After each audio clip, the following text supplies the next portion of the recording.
Hi అండి, అందరూ బాగున్నారా? ఈరోజు మా ఇంట్లో పూజ అయితే ఇలా చేసుకున్నాము. నాకు సాయిబాబా అంటే చాలా నమ్మకం అండి. ఎందుకంటే మా పెద్ద పాపని స్కూల్లో జాయిన్ చేసినప్పుడు చాలా ఏడ్చేది. అసలు స్కూల్కి వెళ్ళననేది. నాకైతే చాలా భయం వేసింది, అలవాటు అవుద్దా లేదా, చాలా మొండిగా ఉంది పాప అని. ఇప్పుడు ఒకసారి నేను బాబా గుడికి వెళ్ళినప్పుడు అనుకున్నా, బాబా నీకు వారాలు చేస్తాను, లక్ష వారం స్టార్ట్ చేస్తాను, మహాని మంచిగా చదువుకోవాలి, స్కూల్కి వెళ్ళాలి అని అప్పుడు అనుకున్నాను. అలా అనుకున్న తర్వాత మా హనీ అయితే 1 వీక్లో సెట్ అయిపోయిందండి. సో ఎందుకు అలవాటు అయిందో తెలియదు, నాకైతే ఆ బాబా అప్పటి నుంచి బాగా నమ్మకం. అప్పటి నుంచి నేను లక్ష వారాలు చేయడం మొదలుపెట్టా.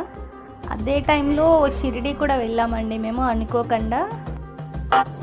ఇంకా అప్పటి నుంచి ఇంకా లక్ష వారం కుదిరినప్పుడల్లా పూజ చేసుకోవడం, కుదిరినప్పుడు టెంపుల్కి వెళ్ళడం అలా చేస్తాను. అంత నమ్మకం అండి నాకు సాయిబాబా. ఓకే, మీరు నచ్చితే సబ్స్క్రైబ్ చేయండి ప్లీజ్ అండి. మీ అందరి సపోర్ట్ నాకు కావాలి. ప్లీజ్ లైక్, షేర్, సబ్స్క్రైబ్ అండి ప్లీజ్.